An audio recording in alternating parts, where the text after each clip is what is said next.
Chaque concept Facebook va être expliqué en 8 minutes. L'objectif. L'objectif ici va donc être le but principal de notre campagne Facebook qui est défini tout au début donc de la campagne. Elle va permettre de pouvoir choisir ici des objectifs tels que notoriété pour pouvoir faire connaître notre marque au maximum de gens, trafic pour pouvoir donc amener les gens sur notre site web ou notre application, engagement, faire justement que notre page obtienne justement des likes, des commentaires, des partages et conversion qui va donc être ici là orientée sur les ventes pour inciter justement donc les gens à faire des actions précises sur notre site internet. L'objectif, ça permet donc d'orienter en fait la UI de Facebook. Et si vous choisissez par exemple conversion, il montrera donc la pub aux personnes les plus susceptibles d'acheter, pas seulement de cliquer.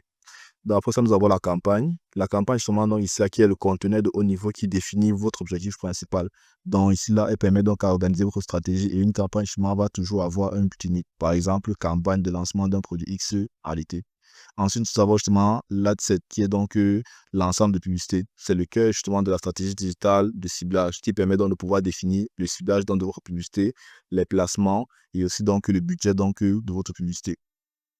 Justement, donc, par exemple, il faut avoir le cas où nous avons donc une campagne, dans notre campagne, justement, dans le lancement de produits X, nous créons justement donc deux ensembles de publicités qui vont avoir un justement destiné aux femmes de 25 à 40 ans et un pour les hommes de 30 à 50 ans. Ensuite, donc, nous avons justement l'ad dans la publicité en elle-même, justement, qui va donc être justement ce que les gens voient concrètement. Donc, ici, nous allons pouvoir justement donc, avoir une pub de type visuel, donc image, vidéo, carrousel, et justement donc notre copywriting à travers donc, le texte justement publicitaire que nous avons mis, et aussi donc un appel à l'action qui va donc être par exemple un bouton acheter ou en savoir plus. Ensuite, maintenant, donc, nous pouvons par exemple en avoir un exemple ici là où comprenons bien que là, justement, va avoir pour objectif français de pouvoir capter de l'attention et de convaincre justement l'utilisateur donc de cliquer. Par exemple, une belle image photo professionnelle du produit ou une vidéo tutoriel montrant comment utiliser le produit.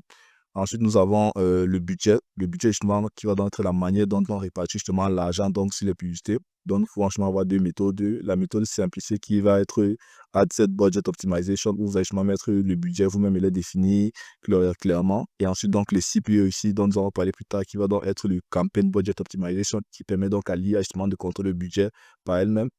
Ensuite, nous avons donc l'audience. L'audience, c'est là qui va donc être le groupe de personnes que vous ciblez donc à travers votre publicité. L'audience, justement, donc, peut être par exemple l'âge, elle peut être basée sur un intérêt, par exemple un intérêt tel que marketing. Elle peut justement être par rapport donc, à une audience personnalisée que vous avez configurée vous-même, ou alors à une audience similaire obtenue donc, à partir des données donc, de votre audience actuelle. Et maintenant, donc, il faut comprendre justement que pour toucher les bonnes personnes au bon moment, il faut donc comprendre les différents niveaux d'audience ici là où on a justement donc l'audience froide qui correspond donc au top of funnel. Justement, une audience justement, qui va être par exemple pris par intérêt va être considérée justement comme une audience froide. Dans cette tiers, justement, ici là va être une audience par exemple que vous avez eu à toucher et maintenant donc qui est justement là un peu que vous devez essayer de convaincre d'acheter justement vos produits ou de la valeur ajoutée que vos produits apportent. Et une audience chaude ici, par exemple, une audience similaire que vous avez fait à partir donc des données donc, que vous avez déjà donc, au niveau de votre publicité. À partir de cela, vous pouvez donc définir une audience similaire qui va être relativement plus intéressée par vos produits. Ensuite, maintenant, nous avons dans le pixel méta qui est très important, qui ici est concrètement un morceau de code à placer sur votre site internet. Justement, ce morceau de code-là, justement, va permettre donc de pouvoir mesurer les résultats de votre publicité, voir qui achète et justement créer donc des audiences à partir des données justement qu'elle a collectées. Grâce au pixel Facebook, vous savez justement que 70% déjà ça, par exemple, peut venir de telle vidéo de votre publicité. Et le concept des CBO, qui est une configuration de budget active sur la campagne, elle permet justement, notamment, comme je l'ai déjà expliqué, de fixer en fait un budget au niveau donc, de la campagne et justement laisser que l'IA de Meta fasse dans la répartition automatique. Donc, si votre adset pour assurer donc de meilleurs résultats. Ensuite, vous allez justement remarquer que le CBO, par exemple, va être implémenté dans ces cas si nous avons par exemple un budget de 35 dollars par jour, donc sur une campagne qui est définie. Justement, ce qui va se passer, c'est que Facebook pourra mettre donc 25 dollars sur l'adset 1 et par exemple 10 dollars sur l'adset 2, selon justement ce qui va performer le mieux ou le moins. Ensuite, donc, nous avons justement le concept de ASC, qui est donc un type de campagne tout en un, ultra justement automatisé, qui est donc ici là, ASC pour dire Advanced Shopping Campaign, qui est ce que vous connaissez aussi bien sous le nom de campagne Avantage Plus. Donc, justement, qui est une campagne ici où ce que vous avez fait, c'est que si vous avez un site par exemple de vêtements pour l'illustrer un peu, vous justement lancez donc une campagne de type ASC. Ce qui va se passer, c'est que l'IA va montrer automatiquement donc par exemple, le manteau d'hiver à un utilisateur qui cherche justement dans des manteaux et donc vraiment être dans cette optique-là d'optimisation par rapport aux différents clients. Ensuite, donc, dans le concept de retargeting. Le retargeting ici, là, qui est dans le fait de retoucher des personnes qui ont déjà eu un contact avec vous essentiellement ici. Donc, cela va justement se faire à travers donc, des audiences froides, justement, qui ne vous connaissent pas, par exemple. Ensuite, donc, à partir d'un public tiers, justement, qui a, par exemple, un peu visité votre site et à partir de là, qui vont être plus susceptibles d'acheter. Et donc, et aussi une audience chaude, qui va donc être ici l'audience qu'on va vouloir souvent cibler quand c'est justement elle qui a déjà beaucoup interagi, mais qui manque justement, donc, par exemple, juste une offre, en fait, spéciale pour pouvoir acheter en tant que tel.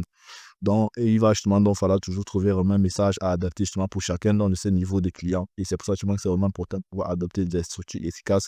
Par exemple, avec un message pour les clients forts qui va être, par exemple, découvrir, qui va être une audience qui va être justement un objectif, va être, par exemple, découvrir la marque. Ensuite, donc, justement, un message, une pub justement pour l'audience tiers qui va être donc de regarder, par exemple, le produit et voici comment ça peut les aider. Et pour l'audience chaude, par exemple, faire une réduction donc spécifique pour les inciter donc à passer à l'action parce qu'ils vous connaissent déjà et ils connaissent déjà en quoi votre produit va leur être utile.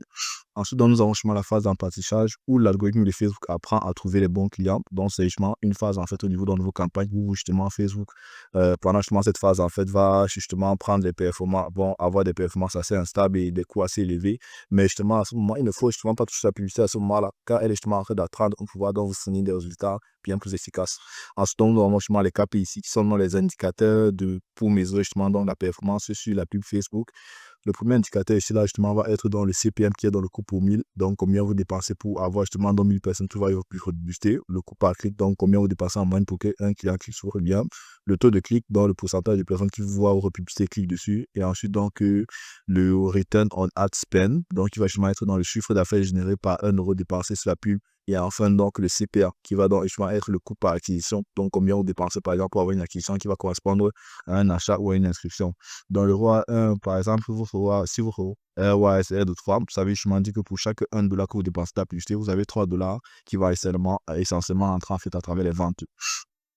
Ensuite, nous avons donc justement ici là, les méthodes, le scaling, qui est donc ici une méthode pour pouvoir augmenter les dépenses et les revenus d'une campagne qui fonctionne déjà, sans justement donc que tout chemin ne fonctionne mal. Donc, nous avons justement deux types de scaling qui va être le scaling vertical ici, qui consiste donc à pouvoir augmenter le budget d'un ad set qui performe déjà progressivement de manière bien réfléchie. Et ensuite, dans le road scaling horizontal ici, qui va donc justement consister à pouvoir créer donc des nouvelles variantes d'une ad set qui fonctionne déjà pour pouvoir permettre de pouvoir capitaliser sur, par exemple, la créative ou sur ce qui fonctionne en termes de ciblage. Et il faut justement comprendre qu'à ce niveau, cela vous permettra donc de pouvoir vraiment accroître vos résultats sans justement casser ce qui fonctionne déjà et pouvoir donc augmenter en fait vos résultats de manière exponentielle. Ensuite, nous avons donc ici les créatives. Les créatives qui sont dans les différents formats et styles de contenu de vos pubs.